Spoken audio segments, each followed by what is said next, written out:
एक महात्मा कहते हैं सबसे बड़ी बीमारी क्या है? सबसे बड़ी बीमारी है क्या कहेंगे लोग, यही है सबसे बड़ा रोग।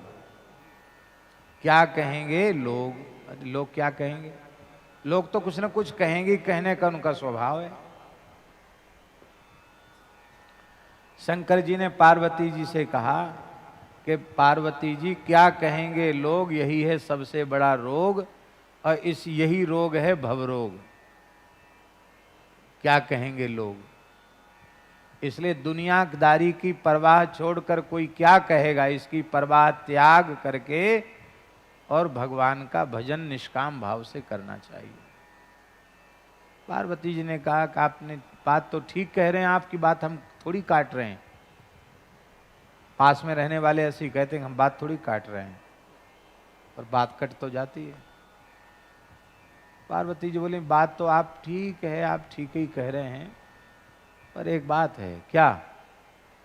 कहते भाई संसार में रहते तो संसार का भी थोड़ा ध्यान रखना पड़ेगा कि नहीं? संसार से बाहर तो नहीं है, हैं तो संसार में ही, तो थोड़ा संसार का भी तो ध्यान रखना पड़ेगा कि नहीं? रखना तो पड़ेगा, तो रख लो ध्यान। तो शंकर जी ने नंदीश्वर से कहा कि तुम तो बन जाओ घोड़ा। नंदीश्वर तुरंत अश्व बन गए, घोड़ा बन गए। अब भगवान शंकर बने ब्राह्मण, पार्वती जी बन गई ब्राह्मणी, और गणेश जी बन गए ब्राह्मण पुत्र, विप्र के पुत्र बन गए। और तीनों बैठकर नंदीश्वर घोड़ा हो गए, और बस ये तीनों बदल गए। वहां बदलने के लिए कोई कपड़ा लत्ता थोड़ी पहनना पड़ा, संकल्प किया, बदल गए। बोले अब देखो संसार को दिखा रहे हैं तुमको। जैसे ही चले एक गांव मिला, लोग कहने लगे रे राम राम, कितने निर्दय लोग हैं, एक घोड़े पर 3-3 सवार हैं।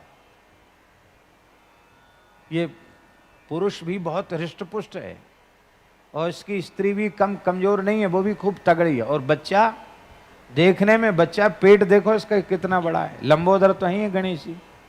ये देखने में बालक है, वजन में बालक नहीं, वजन तो पूरा मारा पूरा बहुत वजनदार है। ये भी एक बड़े आदमी से कम वजन नहीं है इसमें। देखो बेचारे घोड़े की कमर टूटी जा रही, झुकी जा रही है, तनिक भी दया नहीं आती।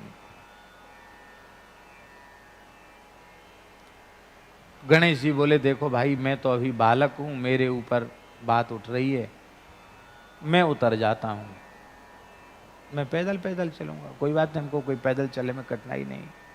गणेश जी उतर गए। अगला गांव मिला, बोले देखो कितने निर्दयी हैं, इतना छोटा बालक, कैसे लाल लाल चरण हैं, लाल लाल हाथ हैं, गोल मटोल एकदम है, इतना वजन है इसके शरीर में खुद ही का कि चलना मुश्किल पड़ रहा है, इसको तो पैदल चला रहे हैं, इनमें इतनी भी दया नहीं आती है। ब्राह्मण ब्राह्मणी खुद बैठे जा रहे हैं, अरे राम राम, काहे के ब्राह्मण, अरे राम राम। लो साहब अब भी समस्या है।